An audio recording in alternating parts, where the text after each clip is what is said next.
Good morning traders അരീനയുടെ pre market റിപ്പോർട്ടിലേക്ക് ഏവർക്കും സ്വാഗതം. നിങ്ങളോടൊപ്പം ഞാൻ റഷീദ് തായ്ലാർ. ഇന്ന് 2025 മെയ് 28 ബുധനാഴ്ചയാണ്.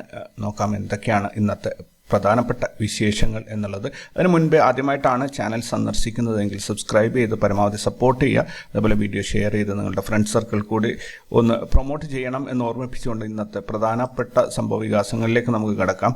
പ്രധാനമായിട്ടുള്ള ചോദ്യം നിഫ്റ്റി 25,000 കടക്കുമോ എന്നുള്ളതാണ്. 25,000 ടച്ച് ചെയ്തിട്ട് മാർക്കറ്റിൽ ഒരു റിജക്ഷൻ വന്നിട്ടുണ്ട്. 24,700 വരെയും മാർക്കറ്റ് ഇറങ്ങി വന്നിട്ടുണ്ട്. സോ ഇന്ന് ഒരു എന്തെങ്കിലും രീതിയിൽ 25,000 കടന്ന് അതിൻ്റെ മുകളിൽ സസ്റ്റെയിൻ ചെയ്യുക എന്നുള്ളത് എക്സ്പയറിക്ക് മുൻപ്, അതായത് നാളെയാണ് എക്സ്പയറി, മന്ത്ലി എക്സ്പയറിയാണ്. അപ്പോൾ അതിന് മുൻപായിട്ട് അല്ലെങ്കിൽ നാളത്തോടു കൂടിയെങ്കിലും 25,000 മുകളിൽ മാർക്കറ്റ് സസ്റ്റെയിൻ ചെയ്യണം. അതായത് മാർക്കറ്റിൽ ഒരു ദിവസം ക്ലോസിങ് കിട്ടിയിട്ട് അടുത്ത ദിവസം അതിൻ്റെ മുകളിൽ ഓപ്പണായിട്ട് ക്ലോസ് ചെയ്യണം. എങ്കിൽ മാത്രമേ നമുക്ക് മാർക്കറ്റ് മുകളിൽ ഔട്ടാണ് എന്ന കാര്യത്തിൽ ഉറപ്പ് പറയാൻ സാധിക്കുകയുള്ളൂ. അതുവരേക്കും ഈ ഒരു അനിശ്ചിതാവസ്ഥ തുടർന്നു കൊണ്ടേയിരിക്കും. അതുപോലെ എന്താ പറയുക, വത്തിക്കാനിൽ വെച്ചൊരു സമാധാന സമ്മേളനം പുടിൻ, അതായത് ഉക്രൈൻ റഷ്യ യുദ്ധം അവസാനിപ്പിക്കുന്നതിൻ്റെ ഭാഗമായിട്ടുള്ള ഒരു പീസ് ടോക്കിന് വേണ്ടിയിട്ട് പുടിനെ ക്ഷണിച്ചിരുന്നു. പക്ഷേ പുടിൻ അത് റിജക്റ്റ് ചെയ്തിരിക്കുകയാണ്. ട്രംപിൻ്റെ ആ ഒരു നിർദ്ദേശം അവർ തള്ളിയിരിക്കുകയാണ്. അതേപോലെ US-ലേക്കുള്ള സ്റ്റുഡൻറ്റ് വിസയുടെ ഇൻ്റർവ്യൂസ് എല്ലാം തന്നെ നിർത്തിവെക്കാൻ വേണ്ടിയിട്ട് ട്രംപ് ഉത്തരവിട്ടതായിട്ട് വാർത്തകൾ കാണുന്നുണ്ട്. എന്തായാലും അത് വളരെ നെഗറ്റീവായിട്ടുള്ള ഒരു ന്യൂസാണ്. കാരണം അത്രയധികം സ്റ്റുഡൻസും ആൾക്കാരൊക്കെ ആ ഒരു രീതിയിൽ US-ലേക്ക് പോകുന്നതാണ്. അതിൻ്റെ ഇൻ്റർവ്യൂവും പ്രൊസീജിയറും നിർത്തിവെച്ച് കഴിഞ്ഞാൽ എല്ലാവരുടെയും യാത്ര മുടങ്ങും എന്നുള്ളത് സത്യമാണ്. അതേപോലെ ഇന്ത്യ ജപ്പാനെ മറികടന്ന് 4ാമത്തെ സാമ്പത്തിക ശക്തിയായി ലോകത്ത് ഉയർന്നിരിക്കുകയാണ്. എന്തായാലും വളരെ പോസിറ്റീവായിട്ടുള്ള ഒരു ന്യൂസാണ്. പക്ഷേ പ്രധാനപ്പെട്ട മീഡിയാസിലൊന്നും തന്നെ ഇത് കാണാൻ സാധിച്ചില്ല എന്നുള്ളതാണ് ഏറ്റവും അത്ഭുതപ്പെടുത്തിയ ഒരു കാര്യം. ഒരു പക്ഷേ സോഷ്യൽ മീഡിയ മാത്രമായിരിക്കാം ഇത് റിപ്പോർട്ട് ചെയ്തിട്ടുണ്ടാവുക. അതേപോലെ NSE, അതായത് ഇന്ത്യൻ സ്റ്റോക്ക് മാർക്കറ്റിൽ ലിസ്റ്റ് ചെയ്യപ്പെടാത്ത അല്ലെങ്കിൽ ലിസ്റ്റ് ചെയ്തിട്ടില്ലാത്ത സ്റ്റോക്ക് മാർക്കറ്റ് റിലേറ്റഡ് ആയിട്ടുള്ള ഒരു കമ്പനിയാണ് NSE. NSEയുടെ സ്റ്റോക്ക് പ്രൈസ് ഗ്രേ മാർക്കറ്റിൽ 2,200 രൂപ വരെ എത്തി. അതായത് ഇവരുടെ IPO വരുന്നു എന്നുള്ള ഒരു വാർത്തയുടെ അടിസ്ഥാനത്തിലാണ് ഗ്രേ മാർക്കറ്റിൽ അല്ലെങ്കിൽ രജിസ്റ്റർ ചെയ്യപ്പെടാത്ത മാർക്കറ്റുകളിൽ സ്റ്റോക്ക് പ്രൈസ് ഇത്രയധികം വർദ്ധിച്ചിരിക്കുന്നത്. ഇന്ത്യയിലെ ഏറ്റവും വലിയ 11ാമത്തെ കമ്പനി, അതായത് സ്റ്റോക്ക് മാർക്കറ്റ് ലിസ്റ്റ് ചെയ്യാത്ത 11ാമത്തെ ഏറ്റവും വലിയ കമ്പനിയാണ് NSE. 5,44,000 കോടിയാണ് അതിൻ്റെ മൊത്തത്തിലുള്ള ആസ്തി. 11ാമത്തെ ഏറ്റവും വലിയ കമ്പനി. പക്ഷേ ഇതുവരെയും അവർ ചെയ്യുന്നത് സ്റ്റോക്ക് മാർക്കറ്റിൻ്റെ ബ്രോക്കറേജും എക്സ്ചേഞ്ചാണ്. പക്ഷേ ഇതുവരെയും സ്റ്റോക്ക് മാർക്കറ്റ് ലിസ്റ്റ് ചെയ്തിട്ടില്ല. അതുമായിട്ട് ഒരുപാട് വിവാദകരമായ കാര്യങ്ങൾ, ചർച്ചകൾ നിങ്ങൾക്ക് ഓൺലൈനിൽ വായിക്കാൻ സാധിക്കും. ശീതസമരങ്ങളുടെയും എക്സ്ചേഞ്ചുകൾ തമ്മിലുള്ള പോരിൻ്റെയൊക്കെ കഥകൾ നിങ്ങൾക്ക് വായിക്കാൻ സാധിക്കും. എന്തായാലും വളരെ പെട്ടെന്ന് തന്നെ NSEയുടെ സ്റ്റോക്കുകൾ ലിസ്റ്റ് ചെയ്യപ്പെടുകയും നമുക്ക് വാങ്ങിക്കാൻ സാധിക്കുകയും ചെയ്യും എന്നാണ് എൻ്റെ പ്രതീക്ഷ. കാരണം അത്രയും ചൂടേറിയ ചർച്ചകൾ NSE ഷെയർ ലിസ്റ്റിങ്ങിൻ്റെ, NSEയുടെ പബ്ലിക് ലിസ്റ്റിങ്ങിനെ കുറിച്ച് നടന്നുകൊണ്ടിരിക്കുന്നുണ്ട്. അതേപോലെ സ്റ്റോക്ക് ന്യൂസിൽ ഹൈലൈറ്റ് ചെയ്തിട്ടുണ്ടായിരുന്ന സ്റ്റോക്കുകൾ നോക്കുകയാണെങ്കിൽ IRCTC, LIC, Olectra, green tech, ITC, NMDC, SAIL. NMDC ഇന്നലെ നല്ലൊരു പ്രോഫിറ്റാണ് അവർ റെക്കോർഡ് ചെയ്തിട്ടുള്ളത്. തീർച്ചയായിട്ടും അത് ഒരു ശ്രദ്ധിക്കേണ്ട കാര്യം തന്നെയാണ്. അതേപോലെ ഈ ചാനൽ പരമാവധി നിങ്ങൾ സപ്പോർട്ട് ചെയ്യുക. കാരണം ഒരു രീതിയിലുള്ള ഒരാളുടെയും ഒരു മോട്ടിവേഷൻ, ഒരു പ്രൊമോഷൻ ഒന്നും തന്നെ നമ്മുടെ ചാനലിന് കിട്ടുന്നില്ല. പരമാവധി നിങ്ങൾക്ക് ഉപകാരപ്പെടുന്ന രീതിയിലുള്ള കുറേ ഡാറ്റയാണ് ഞാനിവിടെ ഷെയർ ചെയ്യുന്നത്. സോ എന്തുകൊണ്ട് ഇതിങ്ങനെ അരിഷ്ടിച്ച് പോകുന്നു എന്ന് എനിക്കറിയില്ല. ഒരു പരിധിവരെ ഡാറ്റ ഇമ്പോർട്ടൻസ് കൊടുക്കുന്ന വ്യൂവേഴ്സ് ആണെങ്കിൽ തീർച്ചയായിട്ടും ഈ ചാനൽ ഒരുപാട് ഉയർന്നു പോകേണ്ട സമയമായി. വളരെ സ്ലോ ആണ് ഇതിൻ്റെ പോക്ക്. എന്താണ് അതിനുള്ള കാരണം? പ്രത്യേകിച്ച് മാർക്കറ്റിങ്ങോ സംഭവങ്ങളൊന്നും ചെയ്യുന്നില്ല എന്നുള്ളത് സത്യമാണ്. എങ്കിൽ കൂടി നിങ്ങളുടെ ഭാഗത്തു നിന്നുള്ള ഏതെങ്കിലും രീതിയിലുള്ള ഒരു സപ്പോർട്ട് ലഭിക്കും എന്ന പ്രതീക്ഷയിലാണ് ഞാനിപ്പോൾ നിങ്ങളോട് ഈ ഒരു കാര്യം അവതരിപ്പിക്കുന്നത്. തീർച്ചയായിട്ടും സപ്പോർട്ട് ചെയ്യുക. മാക്സിമം ഇതിനകത്ത് ഇനി കണ്ടൻറ്റുകൾ കൂടുതൽ ആഡ് ചെയ്യണമെന്നുണ്ടെങ്കിൽ തീർച്ചയായിട്ടും അതും ചെയ്യാൻ തയ്യാറാണ്. അപ്പോൾ നമുക്ക് ഇന്നത്തെ ഗ്ലോബൽ മാർക്കറ്റ് ഡാറ്റ നോക്കുകയാണെങ്കിൽ US മാർക്കറ്റ് ക്ലിയർലി ഗ്രീനിലാണ് അവസാനിച്ചിരിക്കുന്നത്. യൂറോപ്യൻ മാർക്കറ്റ് ഒരു മിക്സ്ഡ് ആയിട്ടുള്ള റെസ്പോൺസാണ്. അതേസമയത്ത് ഏഷ്യൻ മാർക്കറ്റിലേക്ക് ജപ്പാൻ്റെ മാർക്കറ്റ് നല്ല രീതിയിൽ ഗ്രീനിലാണ് അവസാനിച്ചിരിക്കുന്നത്. ഇനി ഗിഫ്റ്റ് നിഫ്റ്റിയിലേക്ക് വരികയാണെങ്കിൽ ഗിഫ്റ്റ് നിഫ്റ്റി ഇന്നലെ ക്ലോസ് ചെയ്ത് 24,865 ഇന്ന് ഓപ്പൺ ആയിരിക്കുന്നത് 862 ഒരു 3 പോയിന്റിന്റെ ഗ്യാപ് ഡൗൺ ഓപ്പണിംഗ് ആണ് വന്നിരിക്കുന്നത്. അവിടെ നിന്ന് ഫർദർ മാർക്കറ്റ് താഴോട്ട് തന്നെയാണ് പോയിരിക്കുന്നത്. 8 പോയിന്റ് ഇപ്പോൾ കറന്റ് ട്രേഡിംഗ് നടക്കുന്ന അരമണിക്കൂർ മുമ്പ് ഉള്ള ഒരു ഡാറ്റയാണ്. 24,854 ഇപ്പോൾ ട്രേഡിംഗ് നടക്കുന്നത്. എന്തായാലും 25,000 കട്ട് ചെയ്ത് അതിൻ്റെ മുകളിൽ സസ്റ്റെയിൻ ചെയ്യുക എന്നുള്ളതാണ് ഏറ്റവും ഇമ്പോർട്ടൻ്റ് ആയിട്ടുള്ള കാര്യം. ഇനി കമ്മോഡിറ്റീസിലേക്ക് പോകുകയാണെങ്കിൽ ക്രൂഡ് ഓയിൽ $61.34 ട്രേഡിംഗ് നടക്കുന്ന പ്രൈസ് വർദ്ധിക്കുകയാണ് ചെയ്തിട്ടുള്ളത്. ഗോൾഡ് $3,332 ട്രേഡിംഗ് നടക്കുന്നു.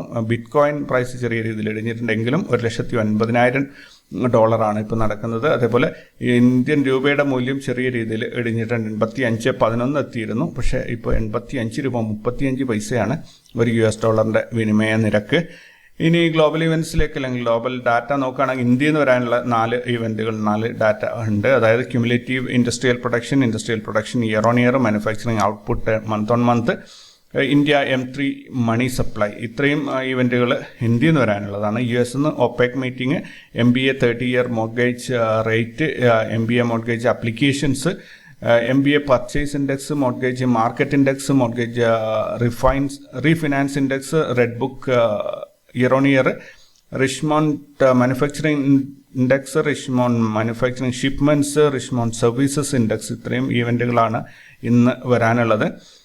റിസൾട്ട് അനൗൺസ് ചെയ്യുന്ന കമ്പനികൾ എല്ലാവരും പറഞ്ഞതുപോലെ തന്നെ ഈ ലിസ്റ്റ് ഞാനൊന്ന് ഫിൽറ്റർ ചെയ്തിട്ടുണ്ട്.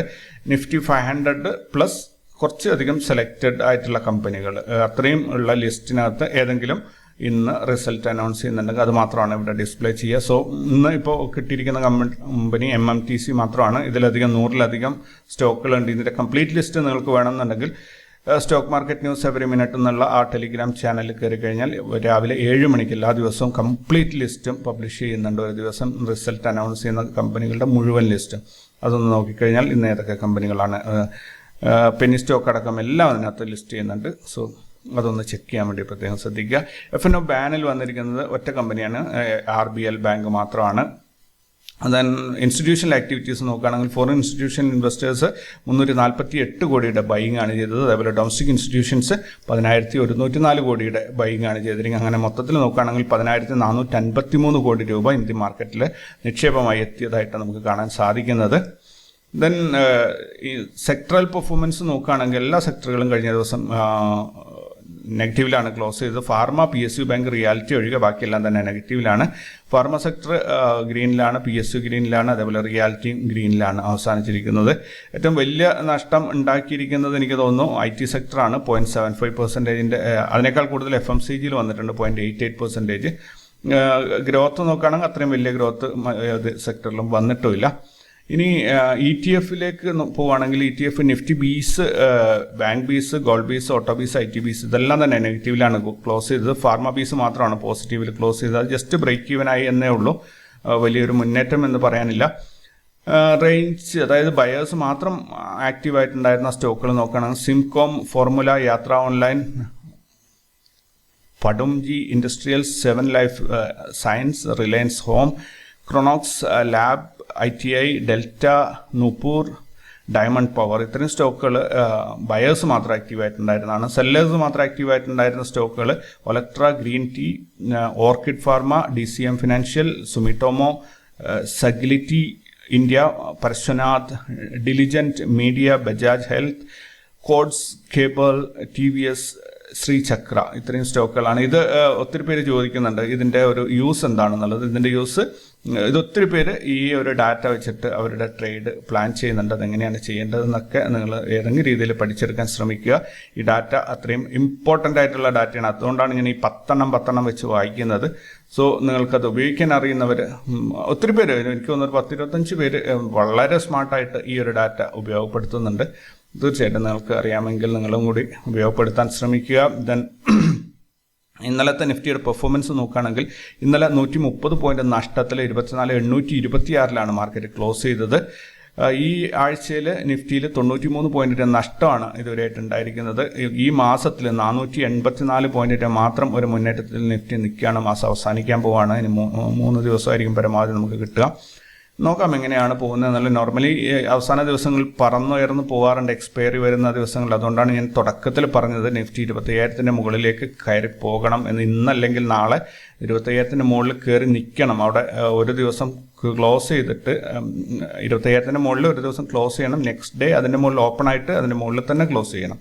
അങ്ങനെയാണെങ്കിൽ അത് ക്രോസ് 25,000 കട്ട് ചെയ്തു എന്ന് പറയാം. മറ്റ് സെക്ടറുകൾ നോക്കുകയാണെങ്കിൽ എല്ലാം കഴിഞ്ഞ ദിവസം നെഗറ്റീവിലാണ് ക്ലോസ് ചെയ്തിട്ടുള്ളത്. ഇനി ഇന്നത്തേക്കുള്ള ഒരു മാർക്കറ്റ് നോക്കുകയാണെങ്കിൽ PCR വന്നിരിക്കുന്നത് 1.01 ആണ്.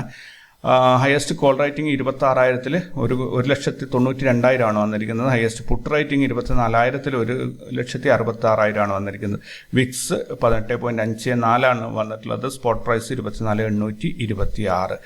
CPR വന്നിരിക്കുന്നത് 24,845 864 ഏകദേശം 39 പോയിന്റിന്റെ വൈഡായിട്ടുള്ള ഒരു CPR ആണ് വന്നിരിക്കുന്നത്. നോട്ട് റേറ്റ് സോൺ ആണെങ്കിൽ 24,903 872 ഏകദേശം 31 പോയിന്റോളം ഉള്ള നോട്ട് റേറ്റ് സോണും വന്നിട്ടുണ്ട്. വൈഡാണ്. അപ്പോൾ 872 ഒരു ബ്രേക്ക് ഡൗൺ ലെവൽ നമുക്ക് കണക്ക് കൂട്ടേണ്ടി വരും. 903 ബ്രേക്ക് ഔട്ട് ലൈനും 845 ബ്രേക്ക് ഡൗൺ ലെവലുമായിട്ട് നമുക്ക് കണക്കൂട്ടേണ്ടി വരും. ഏകദേശം 60 പോയിന്റോളമുള്ള ഒരു നോട്ട് റേറ്റ് സോണാണ് നമുക്ക് അതുവഴി കിട്ടുന്നത്.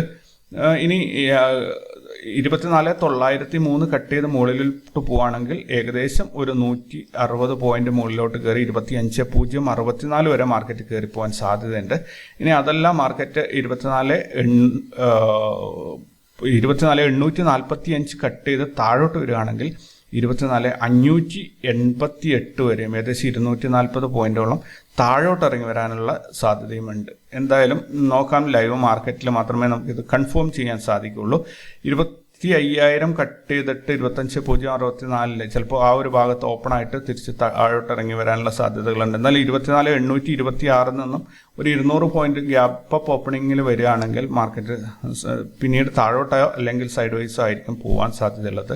ഇനി അതല്ല ഒരു നോട്ട് റേറ്റ് സോണിന്റെ അകത്ത്, അതായത് 845-ന്റെയും 903-ന്റെയും ഇടയിലാണ് ഓപ്പൺ ആവുന്നതെങ്കിൽ നമ്മൾ മാർക്കറ്റ് ഒന്ന് കെയർഫുള്ളായി വാച്ച് ചെയ്തിട്ട് തീരുമാനിക്കേണ്ടി വരും. ഫോളാണ് വരുന്നത്. 845 കട്ട് ചെയ്ത് വീഴുകയാണെങ്കിൽ 588 600 വരെയൊക്കെ നമ്മൾ കാത്തു നിൽക്കേണ്ടി വരും. അവിടെ വരെ പോകാനുള്ള സാധ്യതകൾ വളരെ കൂടുതലാണ്. ഒരു അൺപ്രഡിക്റ്റബിൾ ആയിട്ടുള്ള ഒരു മാർക്കറ്റ് മൂവ്മെന്റ് ആണ് ഇപ്പോൾ വന്നുകൊണ്ടിരിക്കുന്നത്. സോ വളരെ കെയർഫുള്ളായിട്ട് ട്രേഡ് ചെയ്യുക. ലാഭവും നഷ്ടവും ട്രേഡിങ്ങിന്റെ ഭാഗമാണ്. പക്ഷെ നഷ്ടം പരിമിതപ്പെടുത്താൻ വേണ്ടിയിട്ട് നിങ്ങൾ പ്രത്യേകം ശ്രദ്ധിക്കണം. നഷ്ടം ഒരുപാടുണ്ടായി അതിനോട് വാശി തോന്നി വീണ്ടും ട്രേഡ് ചെയ്ത് ഒരുപാട് ട്രേഡ് ചെയ്തുള്ള കാശ് മുഴുവൻ കൊണ്ടുപോയി കളയരുത്. അപ്പോൾ ഞാൻ കുറേ തവണയായിട്ട് ഇവിടെ മറ്റൊരു കാര്യം സൂചിപ്പിച്ചിരുന്നു. നമ്മളൊരു ഫണ്ട് രൂപീകരിക്കുന്ന ഒരു കാര്യം. അപ്പം നമുക്കതിനൊരു ഗൂഗിൾ മീറ്റിൽ അതിനെക്കുറിച്ച് ഡീറ്റെയിൽ ആയിട്ട് സംസാരിക്കാം. അപ്പോൾ ഇന്നത്തേക്ക് ഇത്രമാത്രമാണ്. കൂടുതൽ വിശേഷങ്ങളും വാർത്തകളൊക്കെ ആയിട്ട് നമുക്ക് അടുത്ത വീഡിയോയിൽ കാണാം. അതുവരേക്കും take care and bye. Thank U.